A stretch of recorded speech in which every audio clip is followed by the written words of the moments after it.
J'ai essayé de lui faire une dure leçon.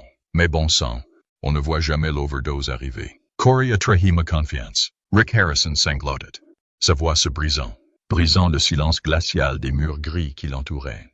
Dès que la lourde condamnation à perpétuité fut prononcée, l'enfermant derrière des barreaux impitoyables, une larme amère coula sur son visage buriné. Dès cet instant, la bataille pour l'immense fortune de 20 millions de dollars de la famille Harrison s'engagea officiellement. Le légendaire Empire Pawn Stars, le célèbre prêteur sur gage d'or et d'argent, et le vaste portefeuille immobilier de Rick, devenu un prix trop tentant pour y résister. Ses enfants et ses actionnaires obscurs se sont précipités comme des vautours sur le domaine, plongeant la famille dans un tourbillon de cupidité et de trahison.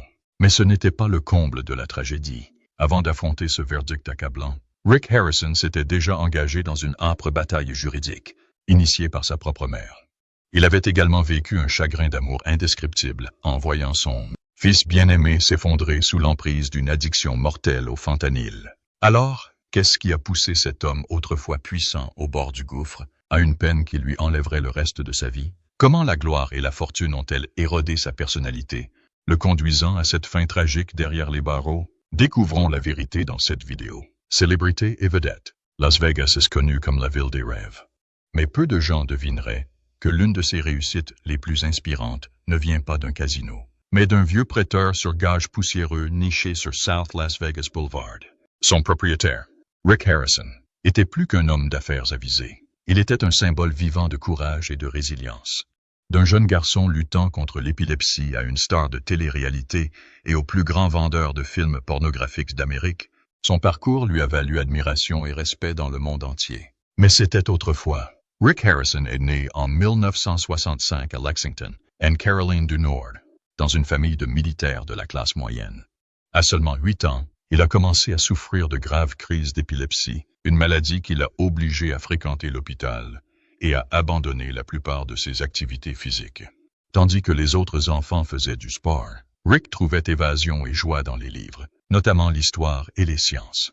Il dévorait des histoires de guerre, d'inventeurs et de découvertes antiques, sans se douter que ce savoir, apparemment inutile, deviendrait plus tard le fondement de son expertise en matière d'estimation d'antiquités et de détection de faux. La famille Harrison déménagea ensuite à San Diego, puis s'installa à Las Vegas, ville que le destin avait choisie pour l'ascension de Rick.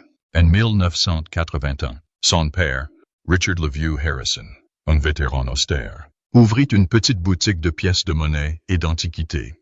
Rick n'avait que 6 ans, mais il a abandonné l'école pour travailler à temps plein. Ni baccalauréat, ni diplôme universitaire, juste du cran et de la persévérance. Le jour, il travaillait aux côtés de son père à l'atelier. La nuit, il saisissait des voitures pour joindre les deux bouts. Je n'avais que de la volonté et des talents de négociateur, a dit un jour Rick.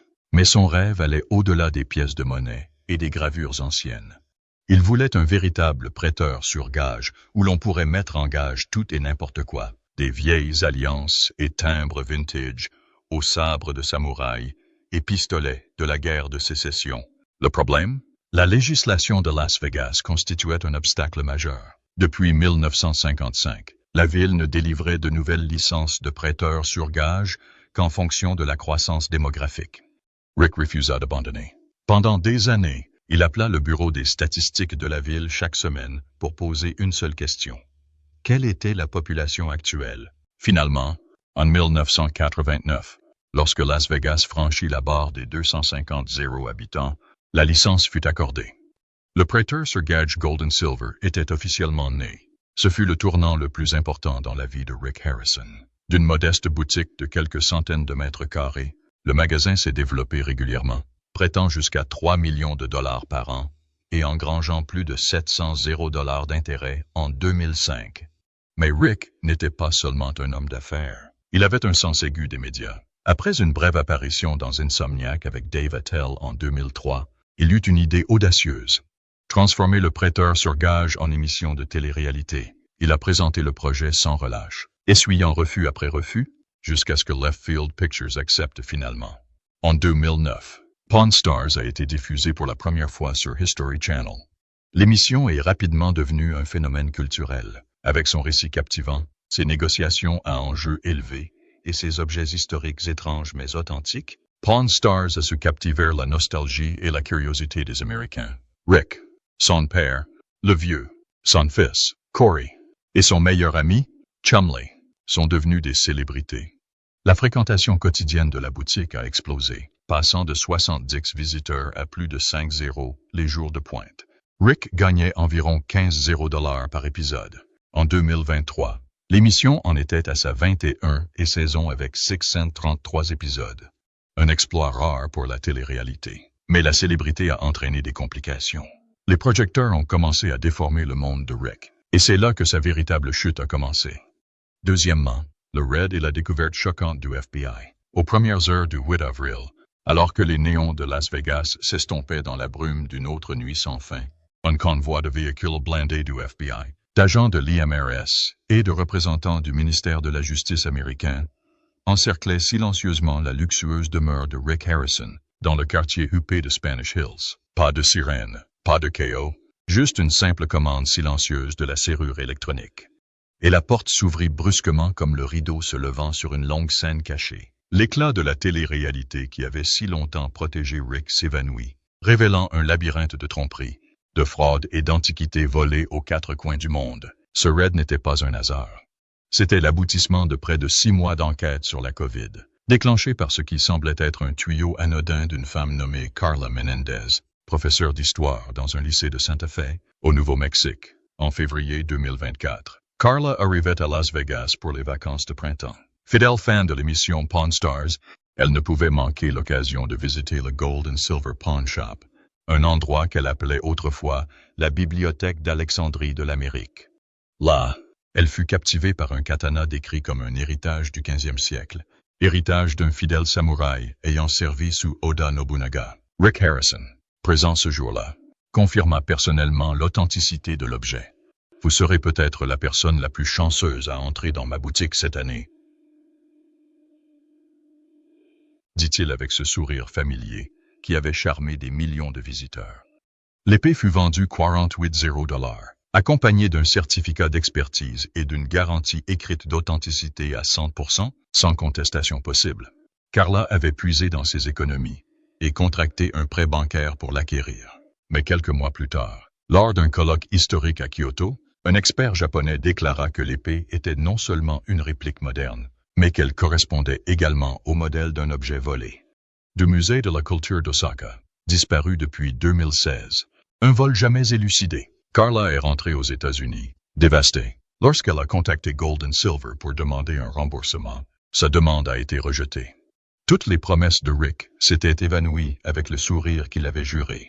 Mais un détail la rendait vraiment méfiante. Rick lui avait demandé de virer le paiement sur un compte au Belize pour bénéficier d'une réduction de TVA de 10%.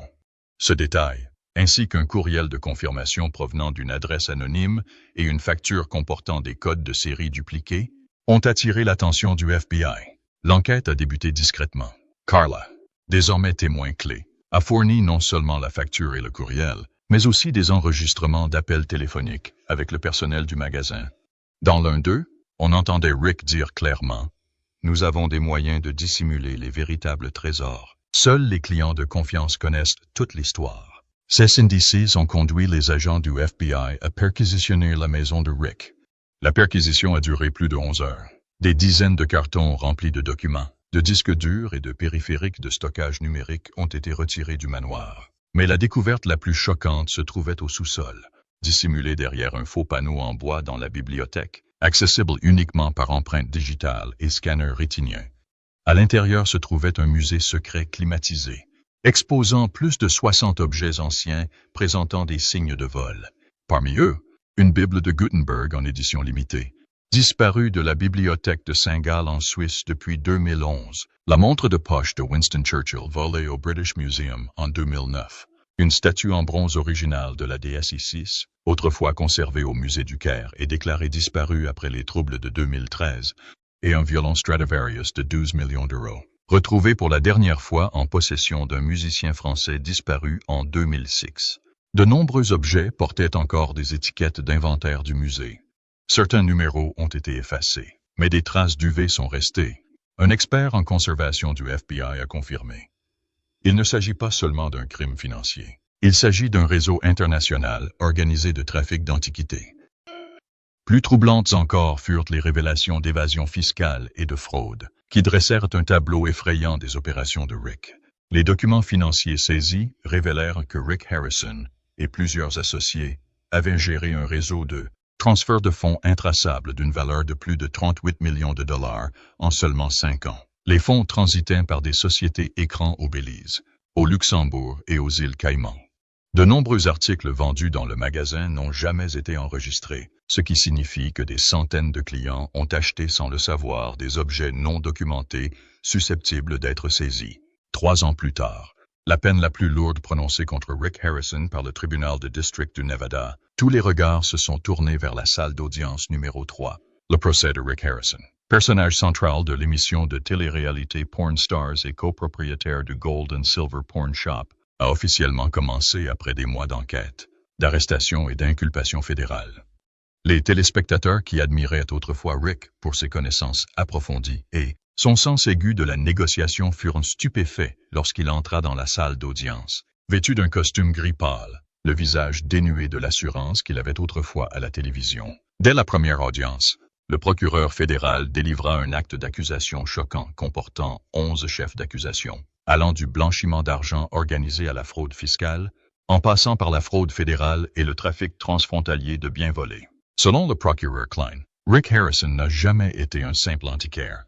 Il dirigeait un réseau de contrebande complexe, déguisé en émission de télé-réalité à succès. Elle a souligné que sa notoriété médiatique cachait parfaitement près d'une décennie de criminalité. Dès les premiers jours du procès, l'accusation a présenté une mine de preuves matérielles et financières recueillies lors de la perquisition du manoir de Rick en août. Des agents du FBI ont décrit la chambre souterraine où Rick avait caché plus de 37 objets volés dans des musées d'Europe et d'Asie.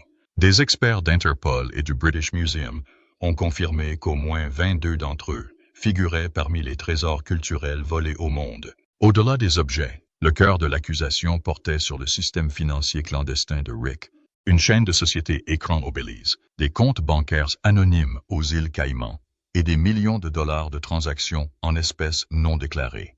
Un courriel interne cité par l'accusation a semé la zizanie dans la salle d'audience. Nettoyez les documents relatifs à cet objet. Il suffit de l'étiqueter comme s'il s'agissait d'une collection privée californienne. Les acheteurs occasionnels ne posent pas de questions. Carla Menendez, le témoin clé du procès, s'est présentée à la barre, la voix tremblante. Elle a raconté sa visite au prêteur sur gage en 2023, où elle a dépensé 135 dollars pour un katana japonais, présenté comme une épée de l'époque. Edo, datant de 1650. Plus tard, elle a découvert qu'il avait été volé dans un musée d'Osaka, au Japon. Carla avait porté plainte et déclenché l'enquête du FBI. En larmes, elle a dit « J'avais fait confiance à Rick parce qu'il était célèbre, qu'il passait à la télé tous les soirs. Je n'aurais jamais cru être trahi par quelqu'un comme lui. » Malgré les efforts de l'avocat de Rick pour le dépeindre comme un homme d'affaires croulant sous la paperasse et incapable de superviser chaque transaction, l'accusation n'y a pas cru. La défense arguait que Rick n'avait pas personnellement manipulé les objets en question et s'était plutôt appuyé sur des experts externes engagés par le magasin. L'avocat Franks a souligné qu'il n'existait aucune preuve directe que Rick savait que ces objets provenaient d'une source illégale. Cependant, l'accusation a immédiatement répliqué avec un enregistrement d'un appel téléphonique interne où l'on entend Rick rire. Si un client pose trop de questions, je dis simplement que cela vient de mon arrière-grand-père. Qui va vérifier? Après 9 jours d'une intense bataille judiciaire impliquant 43 témoins et plus de 150 pièces à conviction, le jury a rendu son verdict le soir du 14 octobre. Il a déclaré Rick coupable de 9 chefs d'accusation sur 11, dont trafic interétatique de biens volés, fraude fédérale et blanchiment d'argent organisé. Seuls 2 chefs d'accusation moins graves, liés à des infractions aux règles de permis, ont été abandonnés faute de preuves suffisantes. À la lecture du verdict, Rick reste silencieux, sans manifester aucune émotion. Mais, l'espace d'un instant, il se tourna vers son fils, Corey Harrison, qui avait assisté silencieusement à chaque journée du procès et versé une seule larme. 3 jours plus tard, lors de l'audience de détermination de la peine, le juge prononça la peine maximale, sans possibilité de libération conditionnelle, ainsi qu'une ordonnance de restitution intégrale de tous les objets retrouvés. Harrison n'a pas seulement enfreint la loi, a déclaré le juge Roswell. Il a exploité la confiance du public et l'attention médiatique pour créer une couverture criminelle. Dans les 24 heures suivant le prononcé de la peine, les réseaux sociaux ont explosé. Porn Stars, dont plus de Six Sense épisodes avaient été diffusés, a été retiré de toutes les plateformes de History Channel. Des collectionneurs de toute l'Amérique ont commencé à réexaminer les objets achetés dans la boutique de Rick. Le procès est peut-être terminé, mais son impact continue de se faire sentir. Pour beaucoup, Rick Harrison était un symbole de connaissance et de vérité dans le monde chaotique du trafic de pornographie. Ce jugement a complètement bouleversé cette image. L'histoire de Rick sert désormais de mise en garde, nous rappelant que même ceux que vous voyez à la télévision tous les soirs peuvent cacher un sombre secret derrière leur sourire familier. Le magasin n'était pas seulement une entreprise locale. Il est devenu une destination touristique mondiale grâce au succès de l'émission, attirant chaque année des milliers de visiteurs désireux d'acheter, de vendre ou simplement de s'émerveiller devant des objets rares et insolites. Les transactions de grande valeur portant sur des antiquités, des bijoux et des souvenirs historiques ont largement contribué à la richesse de Rick. La popularité croissante des stars du porno a entraîné celle de son entreprise.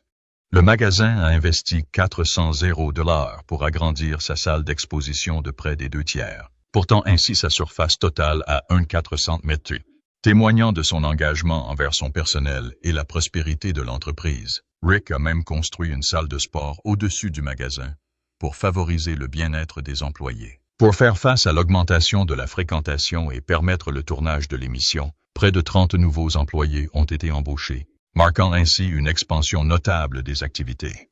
À l'origine, la boutique proposait une grande variété d'articles, mais Rick a vite compris que la demande des clients se concentrait sur les bijoux de qualité, les montres haut de gamme et les œuvres d'art. Son sens des affaires se traduisait par sa devise bien connue. Il faut offrir ce que veulent les clients, car sans ce qu'ils veulent, on n'aura pas de clients. Avant que le salon ne prenne de l'ampleur, la boutique accueillait en moyenne 70 visiteurs par jour. Mais une fois que Porn Stars est devenu un phénomène télévisuel, ce chiffre a explosé. En octobre 2010, la fréquentation quotidienne a dépassé les 1,0 visiteurs.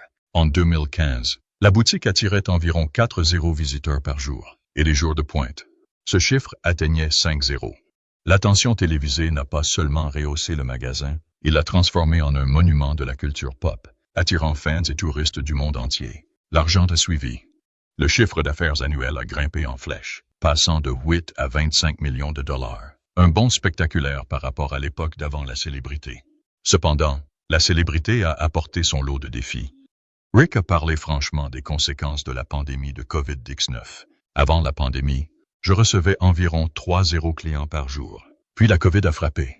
Et en avril 2020, ma masse salariale s'élevait à 325 $, et mon chiffre d'affaires à seulement 48 $.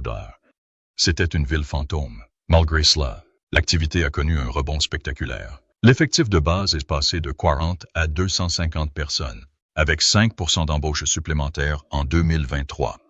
Chaque employé a généré environ 200-800 $ de chiffre d'affaires, ce qui témoigne de l'efficacité de l'entreprise dans la gestion d'un volume de clientèle considérable. Rick a résumé son esprit d'entreprise acharné par une simple citation. Les vraies entreprises qui ne se développent pas sont des entreprises qui meurent. Cette philosophie a permis à son empire de s'adapter et de prospérer, tant grâce à la célébrité télévisuelle qu'aux fluctuations turbulentes du marché. Conscient du potentiel inexploité de la fréquentation de sa célèbre boutique de porno, Rick a lancé Porn Plaza en 2015. Ce complexe commercial de 2 étages, situé juste à côté de la boutique de porno dorée et argentée, a été construit selon un design distinctif de type parc à conteneurs. Il offrait un mélange dynamique de boutiques, de restaurants et de lieux de divertissement. Avec ses restaurants, ses attractions et ses nombreuses boutiques, Porn Plaza incitait les touristes à s'attarder, augmentant ainsi les revenus des entreprises qui y louaient des espaces. Pour concrétiser cet ambitieux projet, Rick a investi entre 50 000 et 70 000 $ en marketing. Sa stratégie promotionnelle était vaste et créative, englobant actions caritatives, événements publics, campagnes de relations publiques et publicité traditionnelle.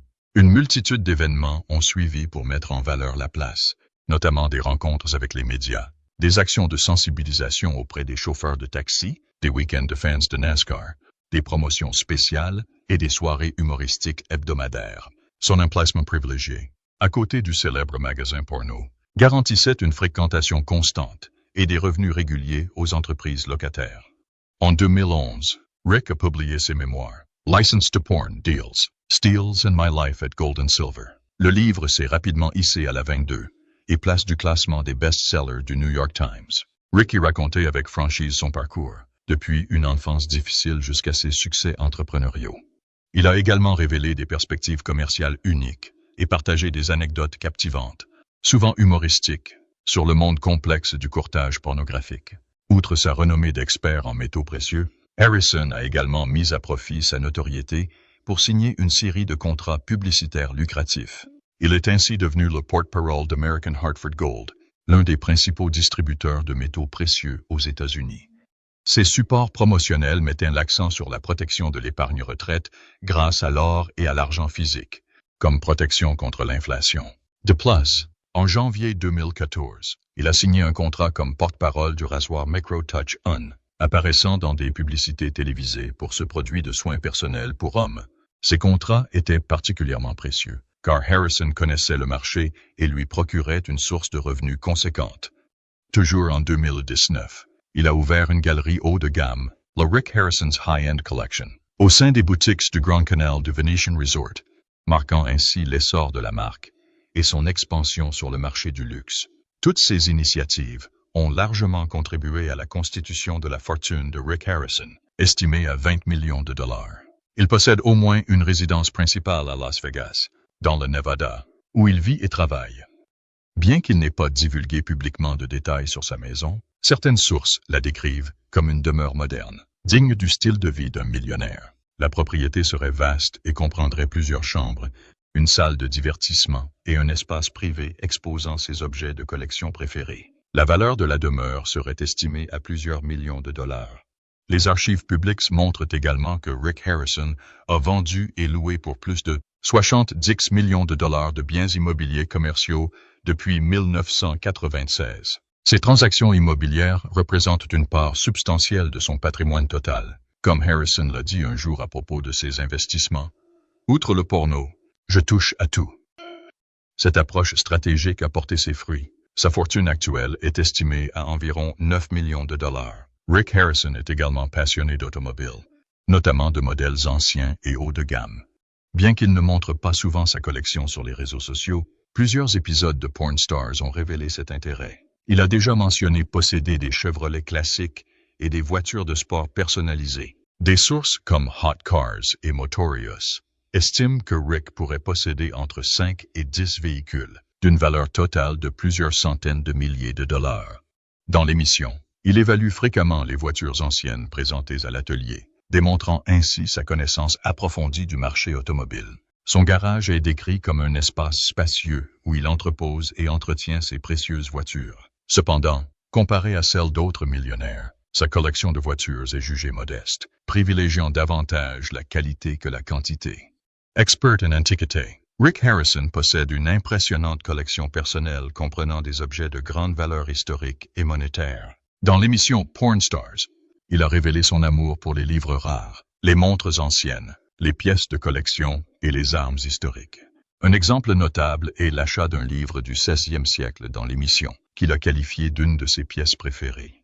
Ces objets valent non seulement des dizaines, voire des centaines de milliers de dollars, mais revêtent aussi une profonde signification personnelle pour Rick, passionné d'histoire autoproclamée. La boutique Gold and Silver Porn Shop abrite de nombreuses pièces uniques que Rick aurait conservées en privé, comme des souvenirs de la guerre de sécession ou des bijoux vintage, bien que l'étendue de sa collection ne soit pas rendue publique. On estime que Rick possède des centaines d'objets dont la valeur totale pourrait représenter